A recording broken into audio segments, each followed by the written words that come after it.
Soc à vitre, le spécialiste de la menuiserie en aluminium, des volets roulants, des vitres et des rideaux métalliques. Tinella. Aza makany Kafitsony, tongava malaky amin'ny magasin Vaovao. Soc à vitre, Vaolay, Université GSI, manolotra ho anao ny Vaovao.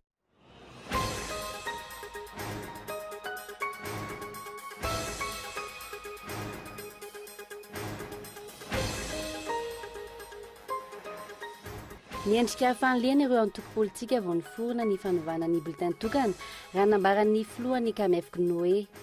Mitaky ny famerenana ny bulletin tokana miaraka amin'ny sary sy ny anarana ny Armada na ny Alliance républicaine de Madagascar.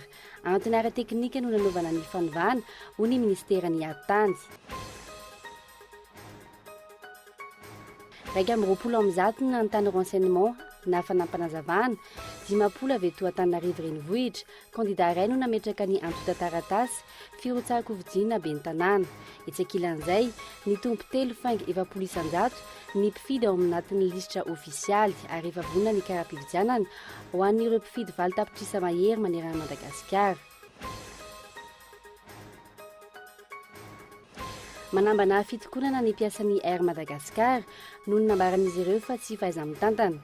Takin'izy ireo izany vokatra izany ny fanalana ny tompon'andraikitra izay manapotika ny Air Madagascar. Isan'ireo takin'izy ireo esorina ny ministry ny fitaterana Ulrika Andriatina. Ezakilan'izay, olana ara-potoana no mbola tsy ahafahany mamany olana ao amin'ny lisitra be any Madagasikara ao amin'ny vondrona Europeanina. Trano fonenana lalovan'ny fil andrin-jiro ao anatin'ny trano fivarotana, lavarangana, terasy, izay no tranga hita eto 67 hectara. Tokantrano miisa 12 no tadidin-doza isan'andro eny toerana. Mitera-doza ho an'ny mponina ireo fila mitondra herinaratra raha latsaky ny 3 hatramin'ny 9 metatra. Miala ny tarby no misy ny trano ho ny jirama.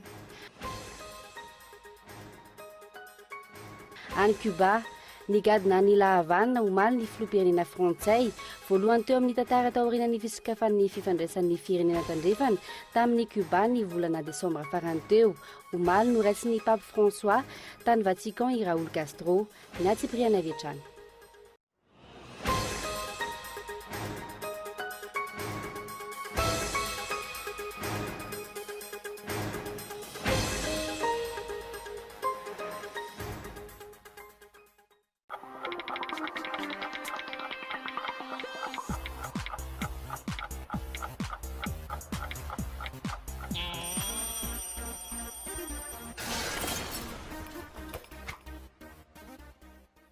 La technologie d'éclairage du TV LED Changong est la plus avancée du marché.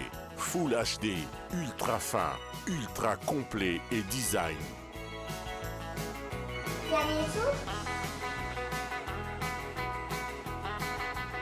Le téléviseur LED Changong ouvre les portes du cinéma 3D dans votre salon. TV LED Changong, la meilleure TV à Madagascar et dans le monde entier. Vaolay, toujours meilleur.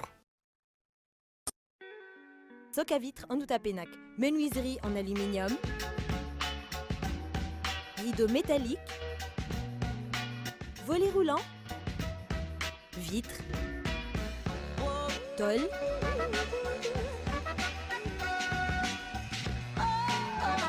Soc à vitre en Outapenac, 020 22 682 28, 033 11 256 63, Soc à vitre en Outapenac. Très sincèrement à votre service. Bon ben je vais partir là. Hein. Ok. C'est bon là? Ouais. Pas de bisous? Non, ça va. Rejoignez Annick Beauté, spécialiste en coloration, coiffure d'événements, tissage, coiffure pour hommes, pack mariage. Oh, pas de bisous? Non, ça ira. Voulez-vous être une femme sublime, attrayante et sûre de vous? Mon secret, Annick Beauté. N'hésitez plus, affirmez votre personnalité chez Annick Beauté. Annick Beauté, notre secret. Situé dans une nouvelle ville, GSI Bypass, Université pionnière d'Avarajan, vous propose 4 filières clés. informatique de gestion, multimédia et communication, génie management du BTP, management des affaires. Inscription encore ouverte avec GSI ITOS. Téléphone 034 38 174 74. GSI Bypass. Téléphone 033 17 689 34. GSI, un passeport pour l'avenir. L'EFMET, spécialiste de meubles de maison et de bureaux, vous propose des salons de qualité, des revêtements en cuir de bœuf, en tissu lavable et des haussables et des produits à des prix compétitifs.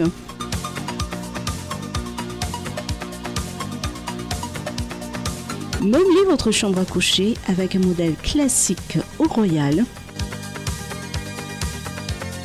Pour la salle à manger, nous proposons des modèles uniques à Madagascar en bois massif, en marbre naturel et en verre trempé. Et aussi un large choix pour le bureau. L'EFMET vous permet une garantie sur tous les meubles, livraison et installation gratuite. Ny azony vanikolaka, ny tanin'andriny ny tsara, ny orinasa Madagascar Évolution Immobilier dia vonona ny mefafapoanao izay mikasa hividy tany. Fitsidiana maimaimpoana, mampandrisaina anao amin'ny fikarakarana ny taratasy rehetra. Koa raha mila fanazavana fanampiny ianao dia antsoy azy ny ilazana 033 21 099 06 na ry 034 14 099 06 22 566 54. Madagascar Évolution Immobilier, un avenir sûr, investir, bâtir pour le futur.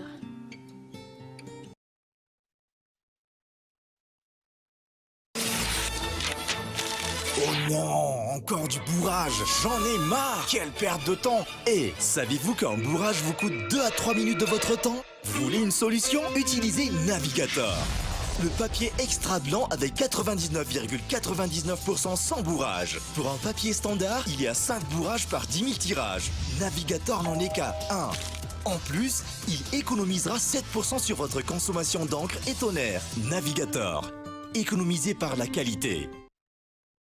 Libertalia Music Records, yes with you, manolotra ho anao. Libertalia Music Festival, ny 28, 29, 30 mai. Midza, Tsiliv, Stéphanie, Jimmy Bezantou, Dansmen, Silo, Mimine, The Dizzy Brains, Tambourgas, Unza, Dedeke, Sax Machine Fruit Race Car, Panouan, Libertalia Music Records, Carlton, Alia, Yes We Do, Libertalia Music Festival, Carlton Park Anous, Anfiturariv.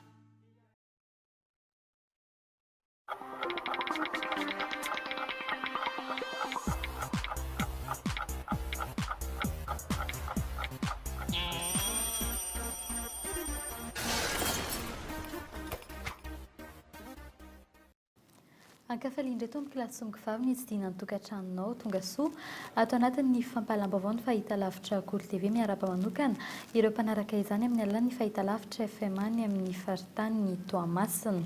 Vaovao mikasika ny fifidianana vetrano isantarantsika ny vaovao amin'ity hariva ity kely ny herintsika iovan'ny fanjakana hevitra mirenana ny sary sy ny anaran'ny kandida ao anatin'ny bileta tokana raha ny fanadinana nataonay raha toka tsy hahemotra ny fifidianana. Kandida ben'ny tanàna iray rotsaka eto an-drenivohitra nahatonga ny atao taratasy firotsahako fidiny teny anivon'ny ovaikina ny sanina ankilan'izay efa vonona ny karaha-pifidianana ho an'ny mpifidy valo tapitrisa mahery manerina ny Madagasikara raha ny fanadiny vaovao azy teny anivon'ny Zenit fanadiny Oliva Andriniala. Mirosy tsy memotra ny Zenit mandeha ny fikarakarana ny fifidianana ny tombo 3,700 ny mpifidy ao anatin'ny lisitra ofisialy manerana ny nosy raha ampitahina amin'izay lisitra nampiasaina farany miisa 4,700 sy 4,400 sy 4,700 tapitrisa izy ireo ankehitriny ho an'Analamanga birao mpifidianana 5,700 sy 3,400 ahitana mpifidy mitontaly 4,700 sy 4 sy 9 sy 3 tapitrisa atreto ny karatry ny mpifidy no mbola vita tonta ireo taratasy ho zaraina isaky ny commune. Efa eo andalam-pamitana ireo le taratasy fikirakira amina raha-mpifidianana na le imprimé électoraux zany ny Zenit.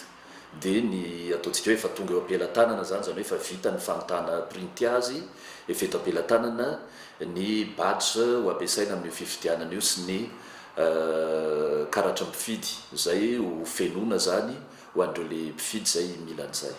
Izay ny resaka teknika eo amin'ny lafiny politika kosa, fantatra raha ny fanadihadiana natao fa raha miverina amin'ny teniny ny fanjakana ka hovaina isy sary sy anarana indray ny bileta tokana dia tsy maintsy miempotra ny fifidianana noho ny famerenana ny fikarakarana izay ilaina atao. Ny zava-misy mihisatra ny fanaterana ny antota taratasy filantsako hovidiana.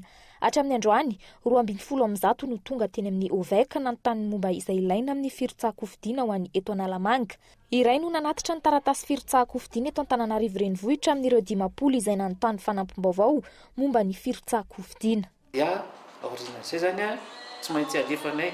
Izy moa zany arakaraka ny atongavany hoe amoahana le certificat d'enregistrement dia mandefa tatitra makany amin'ny senity zay hoe zao nefa voray ato dia alefanay makany miaraka amin'ny dossier izy. Ka ny dossier zay tonga farany zany io fa 5 volana May io zay dossier tonga farany zany dia manisa 270 farafahatarana orina zay dia manatitra ny dossier tonga farany zany makany amin'ny senity zay. Hatreto anarana maromaro no mandefa ho kandida ben'ny tanàna Antananarivo, isan'izany ny Lalatiana Ravolomanana, avy amin'ny Mpanohitra, ny anarana Lalatiana Rakotondrazafy, mpanao gazety, Lalora Valomanana avy amin'ny Antoko Tim. Efa ihany koa ny anaran'ny kandida iray fantatra amin'ny anarana hoe Andro Concept. Ny mpikambana amin'ny Otrikafo Rajaona Andrianjaka no efa nilaza ampahibe masy ny firotsahany hovidiana raha toa ka tsy mbola nisy ny pika lohatreto ny momba ny tena ho kandidandreo vondrona ho politika lehibe toy ny Alliance sy ny coalition HVM-MTS. Mandidin'izay fanomana ny fifidianan'izay hatrano misavorivory ny raharaha mikasika ny vondrona politika Mapara. Samy laza ho manana ny rariny eo anatrehan'ny lalàna na ny Mapara tariny solombavam-bahoaka karazana Masoa Kristina na ny tariny ministra Maharanto Jean de Dieu. Ny ministra Maharanto Jean de Dieu no mbola mpandrindra nasionaly ny vondrona Mapara raha ny vaovao azy eny anivony avy eny anivony ministera ny atitany isan-kilany kosa nefa ny solombavam-bahoaka karazana Masoa Kristina ny laza ny mifanohitra amin'izay. Fanadihadiany Ernina Rabary. Nalaza ny farany herinandro teo ny fisian'ny taratasy avy amin'ny ministeran'ny atitany milaza fa ny Mapara tarihin'ny ministra Maharanto no ara-dalàna. Nandany fisian'izany taratasy izany kosa ny avy eo anivon'ny ministeran'ny atitany androany. Taratasy fangatahana ny fandaminana ny raharaha anatin'ny Mapara nalefan'ny ministera raha nambaran'ny sekretera jenerala nyity ministera ity. No mafisiny kosa nefa fambolan'ny ministra Maharanty no mpandrindra nasionaly ny vondrona Mapara raha ny taratasy eo ampelantanan'ny ministera ankehitriny. Ka rehefa toatin'ilay taratasy zany dia miteny hoe voarainay avokoa ireo taratasy ireo ary miangavy ny mpitantana ny vondrona antoko politika Mapara mba hijery ny ataoko hoe vahaolana anatiny amin'ny antoko, amin'ny vondrona antoko zany. Zay ihany ny taratasy nalefan'ny ministera ny atitany sy ny fitsinjaram-pahefana tany amin'ny filohan'ny ny vondrona politika Mapara. Ankoatr'izay zany dia ataoko hoe tsy nisy ny taratasy ankoatr'izay indrindrandrindra zany hoe nota izay nataon'ny ministera ny atitany zany. Taratasy fangatahana ny andaminan'ny samy Mapara ny raharaha anatiny ny tokantrano nambaran'ny ministeran'ny atitany fa nalefan'izy ireo. Fa tsy mbola nisy didim-panjakana ny laza fa hoe tsy afaka mirotsaka ny kandida tolotry ny Mapara miaradi amin'ny filoha teo aloha Andry Rajoelina. Fitarainana maro kosa nefa no miaingy avy amin'ny faritra samihafa ankehitriny fa tsy raisin'ny OVEC any an-toerana ny kandida Mapara izay mitondra ny atota taratasy firotsahako hovidiana nosy avy ny Ramatoa Kristina Razanamasoa. Ity farany izay nanipika fa fanaparam-pahefana sy ny fisalovanana andraikitra no ataon'ny ministera raha misy izany taratasy izany. Izany taratasy voalazanareo fa mivoaka avy any ministra ny atitany zany, any ministera ny atitany dia taratasy mampiaya satria mitsabaka amin'ny raharaha anantiny atoko izy. Tsy anjaran'ny ministra ny atitany mihitsy ny laza fa hoe tsy mpikambana na tsy manam-pahefana ao anatin'ny Mapara ty olona ity. Tsy azy io fa ny anjarany dia ny mandray fotsiny ny fanambarana avy amin'ny antoko na mivondrona antoko dia mandray an'iny izy dia manome ny récépissé dia mijanona eo miasa. Ary zahay dia manahy eto fa misy angamba tsy kombakomba na kiatrano trano matoa mivoaka ireny taratasy ireny asian'ny ministra ny atitany toyny. Resaka récépissé no ifandroritana eto. izy ary zany no nanome ny récépissé ny ministra Maharanty dia iza ihany koa nanome ny an'ny solombavao karazana maso Kristine. Tsy mbola refeo hatreto ny filoha mpanorona ny vondrona mapara Andry Rajoelina manoloana ity olana anatin'ny antoko ity.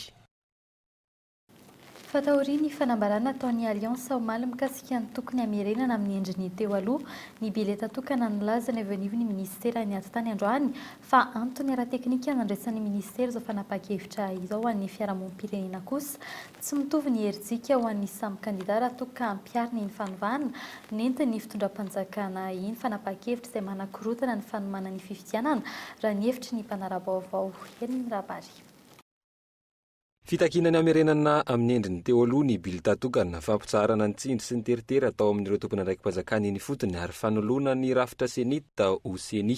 Ireo amin'ny ankapobeny votoatan'ny fanambarana nataon'ny Armada na ny Alliance républicaine de Madagascar ity fanovana ny endriky ny bileta tokana ity izay kian'ny akamaroan'ny atoko politika. Antony ara-teknika nandraisana iny fanapa-kevitra iny raha nandambarany sekretera general ministeran'ny aty-tany. Tokony ho fantatsika tsara fa fifidianana atao amin'ny listra ny fifidianana communal sy municipal, zany hoe listra no fidiana fa tsy olo tokana. Zany hoe zany raha ohatra ataontsika amin'ny teny frantsay dia hoe scrutin de liste no ataontsika amin'ny fifidianana fa tsy scrutin uninominal. Listra no fidiana dia ho sarotra ihany ny ametrahana ny anarana sy ny sariny platsako fidiana rehetra ao anaty listra.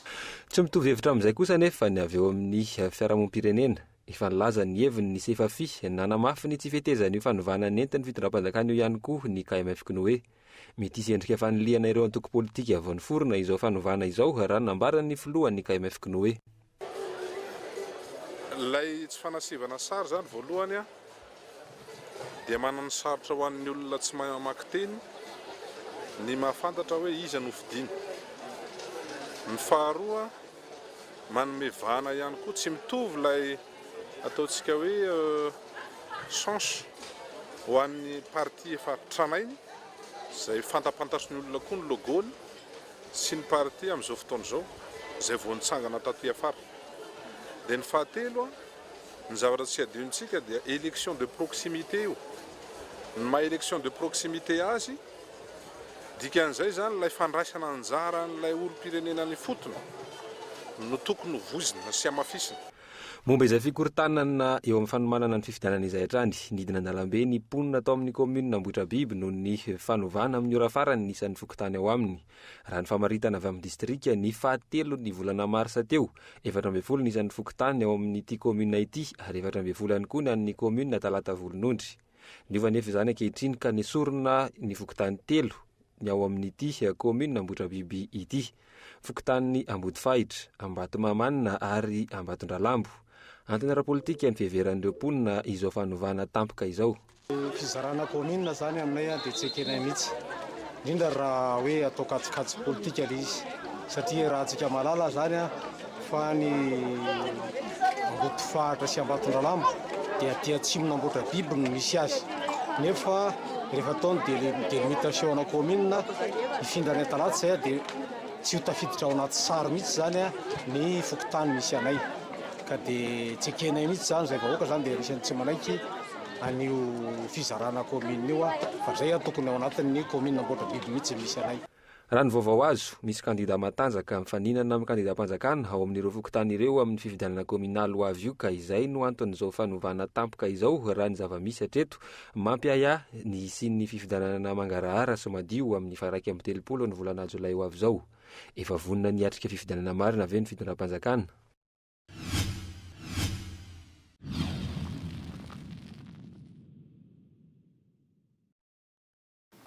Vaovao ny fitaterana anabakabaka kosa indray manambana ny tokony ny piasan'ny Air Madagascar raha toka tsy mivaly ny fitakian'izy ireo amin'ny tokony analana ny tompona andraikitra maro eo amin'ny fitatana ny zotra anabakabaka raha nambara ny sendika androany isan'ny takian'izy ireo esorina ny ministry ny fitaterana sy ny fizahantany amin'izao fotoan'izao efa nisy ny ezaka natao hoy kosa ny tale jeneraly ny ACM ialana amin'ny listra be nanambara kosa nefa ny tale jeneraly ny ery Madagasikara teo aloha fa ny kompani mpitaterana eropeana no mikatsaka tombontsoa amin'ny fampijanona ny kompani mpitaterana ery Madagasikara ao amin'ny lisitra mainty ny vondrona eropeana fanatetiny.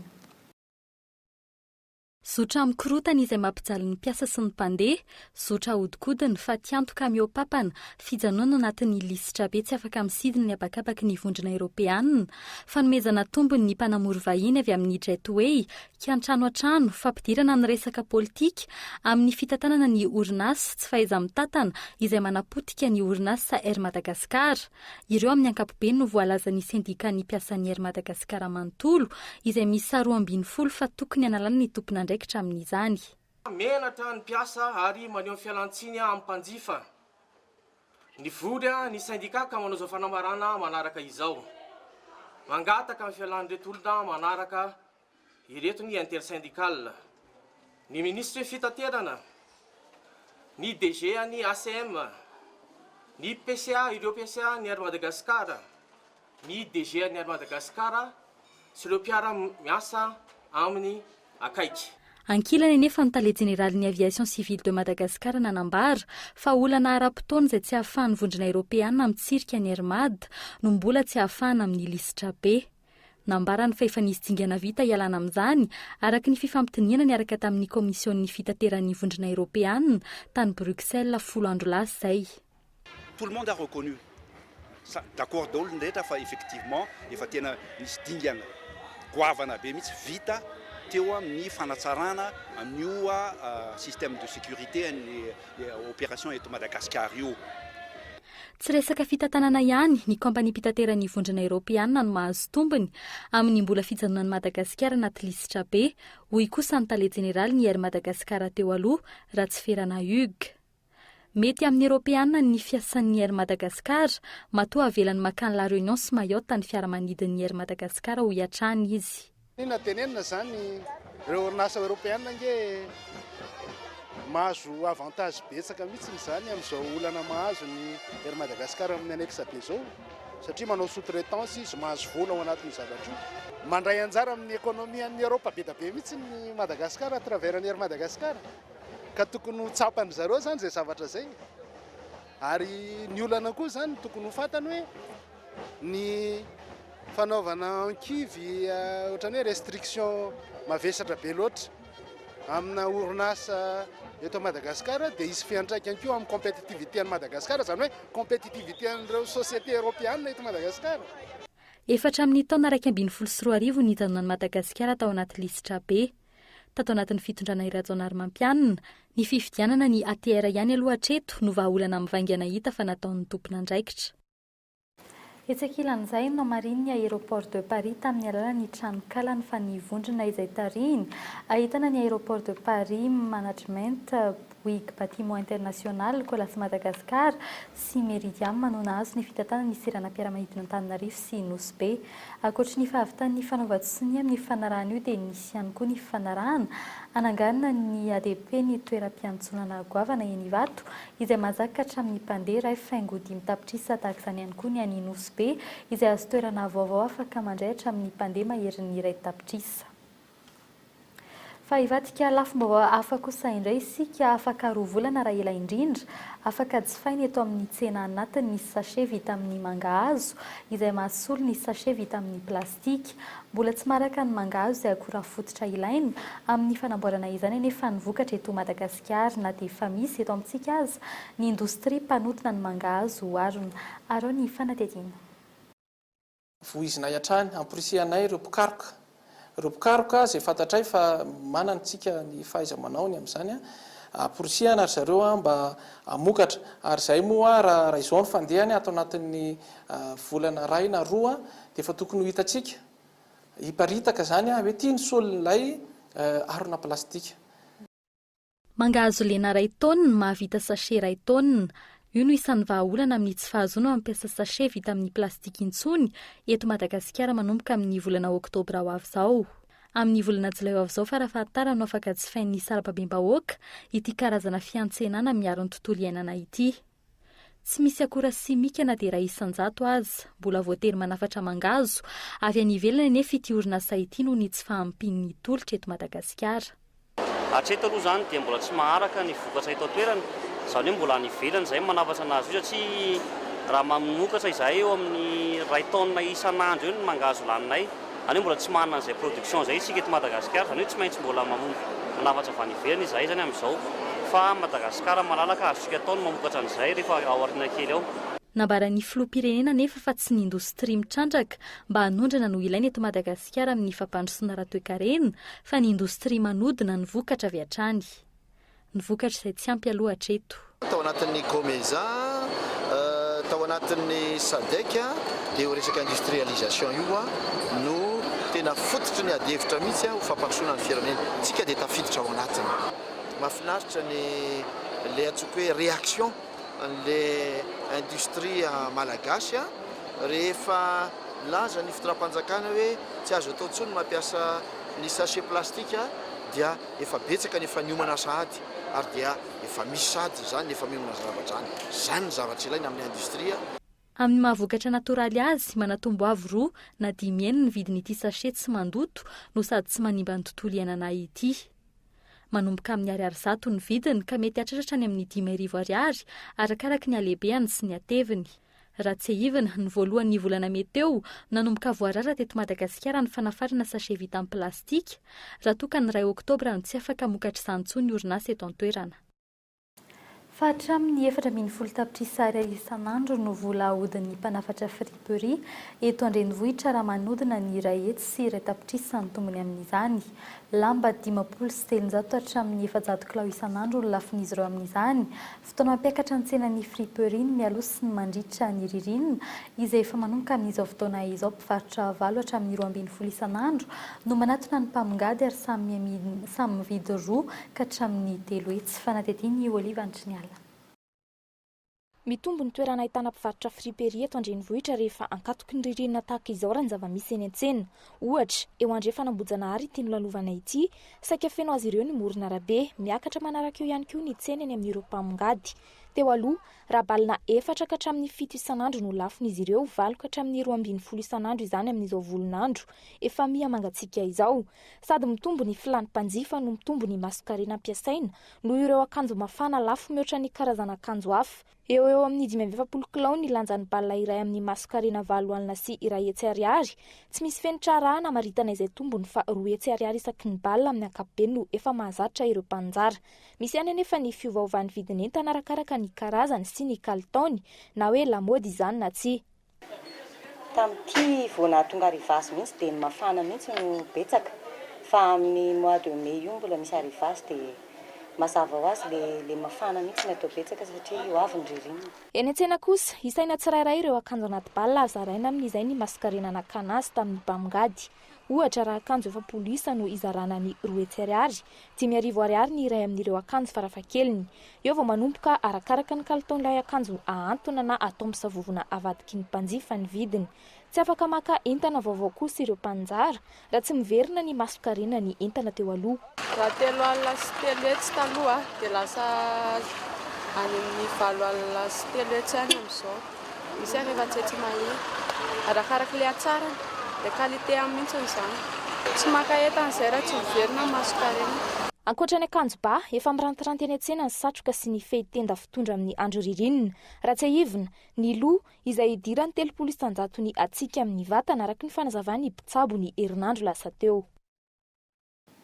Tsy fandriam-pahalemana ny vato miteraka resabe ny an-toerana ankehitriny ny vely boiron daroka tampoka ataon'ny olo tsy fantatra eny amin'ny fiarahamonina maheran'ny folo ny olona naratra ary 3 no maty hatreto amin'ny vely koba eny amin'ny distrika Ambohidratrimo raha ny fanazavany zandarmarim-pirenena eny an-toerana samy tsy mbola mahita mangirana momba izay mahavanona izany na ny anton'izany anefa izy ireo fanadihadiana teny an-toerana. Fanakorontanana saim-bahoaka sa zava-misy marina. Nidina namarim-baovao izay mpanao gazety malaza fa misy lehilahy mitondra boiron misy fantsika tsy manendaka tsy manao sity mahery fa midaroka sy milako avy eo mandositra tsy hita matahotra miroro hatramin'ny herinandro farany lasa teo iny. Ela trano eny no hoe vonoiny dia nefa tsy fantatra hoe tsangalany tsisy vola endany tsy atao iny fa vonoiny fotsiny. Amaroany ilo zany dia le hoe le zay velomba izay tena mbola matrety aloha dia izay aloha mbola tena mampiororo hatramin'izao nakamaroa mila zany amin'izao dia manodidina eo amin'ny fito daholo zany dia efa manomboka mangingina be ny lalana na ohatr' zany amin'le efa andrim-pahalema dia efa mandeha ohatran'ny mody daholo zany izy ao amin'ny fito eo amin'ny 5 ora hariva hatramin'ny 7 ora hariva no hitrangan'ny daroka nanantona ny ben'ny tanàna ny vato izahay nanamarina ny ben'ny tanàna fa misy ireo olon-dratsy ireo tena zava-misy eto Ivato aéroport zany dia misy olona zay manao ratsy amin'ny famelezana ny olona mandeha amin'ny arivo tsy amin'ny alina fa amin'ny enina sasany amin'ny 7 hariva dia efa misy olona mikapoka amin'ny boiron zay zany no malaza eto ary tsy hon'olona izy fa tena misy tokoa satria efa be dia be ireo olona tratra nisy moa ny tena maty ary misy hospitalisé mampanahiry dia mampanahiry tokoa le izy malaza fa maherin'ny folo ny voadaroka ary mbola misy eny amin'ny hopitaly fantatra ihany koa fa 3 no efa maty olona iray kosa nefa ny tonga ny taraina teny amin'ny zandarmarie-pirenena hatramin'ny androany tsy mbola nisy fanadihadiana ofisialy mainga hatramin'izao vokatra izany tsy mbola misy mangirana ny momba ity raharaha ity voapirofo raha ny fanazavan'ny zandary fa misy ireo resaka daroka amin'ny boiron ireo ary maro no naratra tsy misy mitory kosa ny mponina ary mijanona ho resabe eny amin'ny fiarahamonina izany mikasika an'izay hoe tsy fandriam-pahalemana ny vato zay ny azonay gendarmerie lazaina izay tompon'ny faritra eny toerana dia sarotra no ilaza amin'ny eto amintsika rehetra hoe tsy misy ary sarotra koa ny ilaza hoe marina daholo zay feo rehetra mandehany fa misy ny herisetra ataon'ny olona na ataoko hoe tanora izay mikapoka olona amin'ny tsy fantatra ny antony satria ny tamin'ny lakamisy teo no nisy tranga izay atao hoe sady voalohany aloha no farany hatreto tonga ty aminay gendarmerie olona marary saina tsy voafehy sa olon-dratsy manao fanahiniana manomboka mandeha ny feo fa misy ifandraisana amin'ny resaka sorona na resaka politika ity raharaha ity fatao landava misy saroa amby zato iraigony sy tapany no nisy nanary teny andronono be io marain'io fandroany zao nahitana tranga tahaka izao teny antoerana taoriny teny ankadikely ilafy tsy mbola fantatra treto ny avian'ireto tolapaty ireto fa raha ny zava-misy mirongatra ny vaky fasana eny avaradrano isan'ny faritra ahitan'izany eny Ambohimangarova sy ny Soamanandrariny nisy tamin'ny vaky fasana ny herinandro farany teo ny tonga teto andronono be nanontany ny tompon'andraikitra arao ny fanampanazavana ny zava-misy aloha raha tonga teto zay dia nisy olona nilaza teo hoe zahay tompoko manana fasana voavaky tamin'iny herinandro iny rehefa nanao fitarainana tamin'ny gendarme avy eny Ambohimangarova zany dia zay moa tsy mahafantatra hoe mety io ve le tranga sa mety tsy io le tranga fa anjaran'ny tompon'andraikitra amin'ny no mahafantatra an'izay ny tompon'andraikitra mahefa amin'izay ny fanadihadiana amin'izay zany no mahafantatra anazy zany fa ny zava-misy aloha dia tetỳ manodididina tetỳ dia nisy vaky fasana Ambohimangarova dia Soamanandrariny ka tsy fantatra hoe mety misy ifandraisany ve na tsisy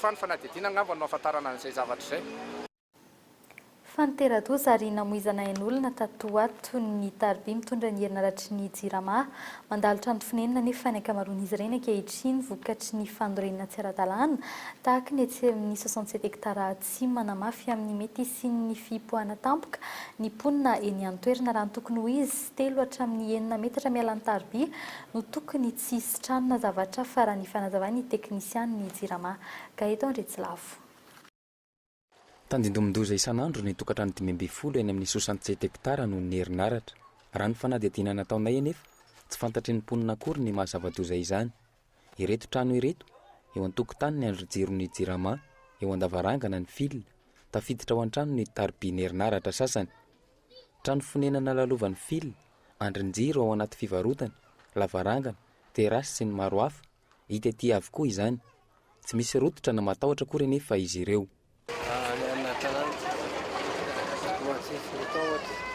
tsy dia matahotra moa ve tsika tsy atahotra fa tokony mitanjona ihany le olona indray aloha tsy fantatro fa momba an'izay fa tokony hoe mba ho lavidavitra kokoa aloha mba tsy ho akaiky loatra mba tsy siny lelosa. Raha ny fanazavana avy amin'ny jirama dia ireo karazana taribiny herinaratra izay manana savaivo 9 cm no tena miteradoza, mitondra herinaratra 50 kV no miakatra izy ireny ary tsy tokony antonina hatramin'ny 3 metatra. Ohatra amin'izany ny eny Ambodivona, ireo manana savaivo 3 cm kosa mitondra herinaratra 1000 hatramin'ny 50 000 V hita eny amin'ny andrin-jiro. Tsy azo antonina nakasiana ihany koa. Toy izany ihany koa ny fil kely mitondra ny herinaratra 220 V ao anaty trano, mandratra, miteraka fahafatesan'ny lalan-drà ary mamono. Ankoatr'izay, milaza ny avy eo anivon'ny jirama fa 3 metatra miala ny fil ny tokony isy trano na hazo na tamboho ho an'ny moyenne tension, izany hoe fil mitondra herinaratra latsaky ny 50 kV. 9 metatra kosa izany ho an'ny fil mitondra 50 kV noho ny miakatra. Ity trano goavana iray ity sady ao anaty trano ny andrin-jiro no ao anaty trano ihany koa ny fil. Efa nisy ny fanakanana ny asa fanorenana hoy ny eo anivon'ny fokotany ary tokony ho ravana ihany koa ny trano. Hatreto anefa mbola mijoro ny trano ary tsy misy fandrodanana akory. Fa le olona nanao anio dia manaonao foana ary zay fokotany dia efa nandrara, efa nanajanona ary nampilaza ny tompon'andraikitra. Dia efa tonga tao ny tompon'andraikitra zavatra nitranga dia izao efa natsahatra mihitsy ny asa. Laza taminay ny commune tamin'izay fotoan'izay fa 270 ora dia azera ny trano. Hatramin'izao zany ny trano mbola tsy nianjera. Loza manambana ho an'ny mponina araka izany ny tranga tahaka izao. Raha tsy ivony, mpiasa ny jirama iray no namoy ny ainy, maty ny courant teny ambony poteau teny Alasora. Vao tsela akory, lehilahy roa hafa no namoy ny ainy teny Ambodivona. Alatsiny hatramin'ny asabotsy mipetrapetraka miandrim-panakarama, mifoka miloka misotro toaka izay amin'ny ankapobeny no fandaniany tanora tsy anasa ny tontolo androny. Tsy ampy toeram-piofanana arak'asa na formation teknika tsy misy asa maharitra, hoy izay fokotany Antsalovana raha nanontaniana mikasika izay ity fokotany ity, izay tanam-ponina mandina ny 2 arivo ary tanora avokoa ny fitopolo isan-jato ny fanadetiny Kaeto Ndretsilafo. Manodidina ny 2 arivo ny mponina eto Antsalovana amin'izao fotoana izao. Tanora avokoa ny 70 isan-jaton'ireo, izany hoe manodidina ny 700,000. Araka ny fanadihadiana natao, miasa tena sy miasa manolana avokoa ny 70 isan-jaton'ireo tanora ireo. Tsy anasa ary miasa asa isaky n'izay mahita fotsiny ny tanora anarivony ambiny. Ohatra, manao maçon, manœuvre, mibata entana ary manasa fiara ny tovolahy, miasa an-trano, manasa lamba kosa ny tovovavy. Zahirana ara-pivelomana avokoa vokatra izay ny 70 isan-jaton'ny mponina, izany hoe mitady mba hihinana fa tsy afaka mitady mba hitahiry. Isan'ny mampitombo io salanisa io ny tsy fisian'ny asa fivelomana maharitra. Sokafana zao ny orinasa ny anina satria katana dao. Na zao asa to miasa eto tanàna misy kirta. Lasa rely miteraka izy lasa mangalatra satria tsy anasa farafaratsy izany zareo ohatra hoe mbola tsy ampy taona tokony hianatra dia raha olona efa ampy taona izy dia tokony mba mitady asa. Maniry ny anana asa maharitra, trano fonenana malalaka, fiarahamonina madio lavitry ny loto sy ny valanaretina ary aina ao anaty filaminana ireto tanora ireto. Maro amin'izy ireo nefa no tsy ampy fahalalana.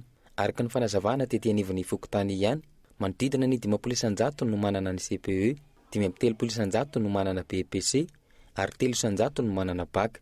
Ny tsy fampian'ny toeram-piofanana arak'asa azony sarambabem-bahoaka idirana no anton'izany, hoy ny tompon'andraikitry ny fokotany. Betsaka zany ny tanora izay tsy nandalina, tsy nianatra, dia izay ny antony fototra voalohany zany hoe nahatonga ny olana tsy mahatonga ny tanora tsy anasa. Faharoa koa dia eo koa ny asa mihitsy no tsy misy. Fahatelo ohatra fotsiny hoe raha misy formation ohatra ouvrage en bois zao izay atao hoe mety hoe tokony coopérative fanaovana anazy mba ahafahan'le tanora satria fahafaha mividin'ny tanora koa ankehitriny dia hita koa zany fa somary marisarisa. Tsy misy mpanao politika na manam-pahefana efa nitondra vahaolana azo tsapahi-tanana ho an'ny tanora tahaka ny eto amin'ny fokotanina Antsalovana. Maro amin'ireo tanora ireo nefa no mana-talenta. Ohatra amin'izany ny fanaovana asa tanana toy ny borosy vita amin'ny taretra sy rambon'omby, ny asa vatosoa, ny hosodoko sy ny maro hafa. Asa 5 hetsy no kasain'ny fanjakana foronina ao anatin'ny 5 taona manaraka raha ny votoatin'ny fandaharana asan'ny governemanta. Herintaona 7 bolana izay no teo amin'ny fitondrana ny filoham-pirenena. Tsy hita ny tanora tahaka ireto ety amin'ny faritra iva ireto na dia fitomboany ny tolotr'asa aza. Asa fahiray indray no antsika manoa ny fampahalam-baovao ny fanaovana tatoazy, ny fananana sary mipetraka mandrakizay ao amin'ny vatana no isan'ny safidianan'ny mpanjifa azy ireny andreny fanamboarana tatoazy ireny. Fitadiavana kosa izany ho an'ny Rabe Mananarivo Jackie, hoentiny Mikaela Ramarolato anatin'ity fanadihadiana manaraka ity.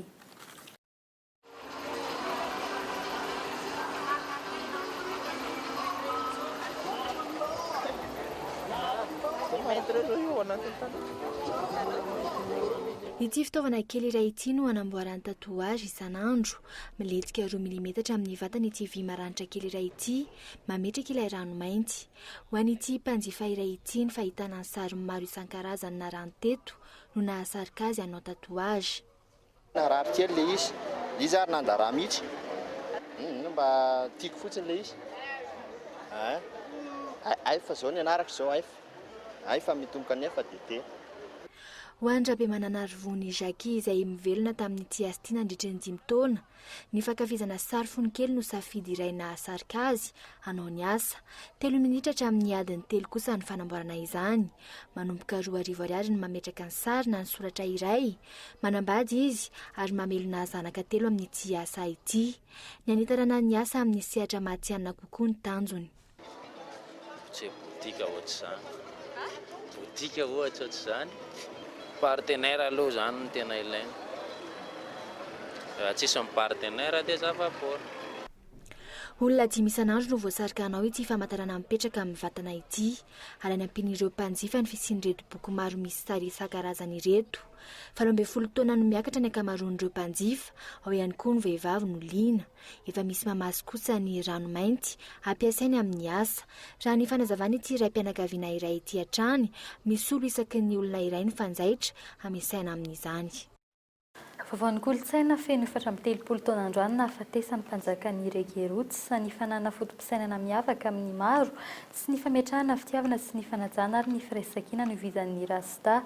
Raha antsika eto Madagasikara misy karazany maro ny fankafizan'ny tsirairay izany, ao ny mihira, ao ny mivarotra karazana entana maro mitondra ny loko maitso mena mavo, ao kosa ny mankafy fotsiny ihany. Fanampanazavana. Zay aloha satria za zany mba tianohan'le zavatra nataony, mba tianohan'le tolona nataony zany le fampitana hafatra dia ohatr'izay. Satria tiako ny fiarahamonina zany tiako daholo. Zay. Any Cuba, nigadona ny lavana omaly ny filoham-pirenena frantsay. Voalohany teo amin'ny tantara taoriany ny fisikafan'ny fifandraisan'ny firenena tandrefana tamin'ny Cuba.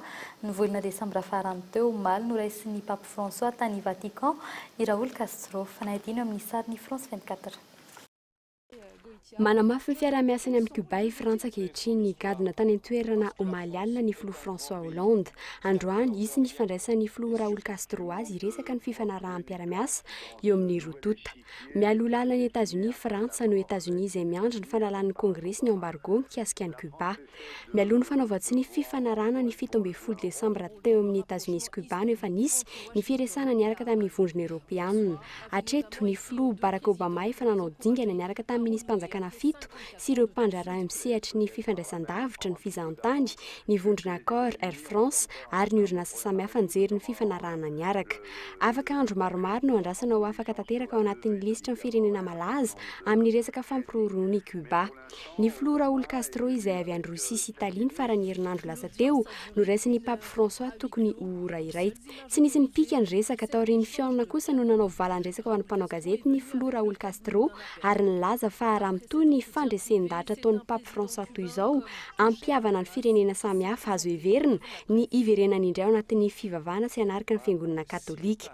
Ratsy aivina nisy ny taratasy fisaorana nalefa ny Pape François ho an'ny filoha Amerikana sy Cubain navita namerina ny fifandraisana tapaka teo anatin'ny 4-15 taona. Izy izay andrasana higadona any Cuba ny volana Jona izao sy any États-Unis. Antony ara-teknika nanaovana ny fanovana amin'ny bileta tokana amin'ny fifidianana ben'ny tanàna ho ny sekretera jeneraly ny ministera ny atitany androany. Kandida iray hatreto no efa nametraka ny antoratasy firotsahako fidiana ho ben'ny tanàna tao amin'ny OVEC Nansana. Fa mitako kosa ny alana tompona andraikitra maro eo amin'ny fitantanana ny zotra anabakabaka ny sendika ny mpiasan'ny Air Madagasikara ka isan'izany ny ministra ny fitaterana sy ny fizahantany ankehitriny. Taoriany taolandava miisa 2 amby 100 iray gony sy tapany no nisy nanary teny andronono be io maraina io dia izay ihany koa no entina manakatona ny fampalam-baovao amin'ny teny malagasy tamin'ny tian'io ity soriny ianao niaraka taminay hatramin'ny faramafitoanao indray raha mpitsy tahaka izao veloma tompoko.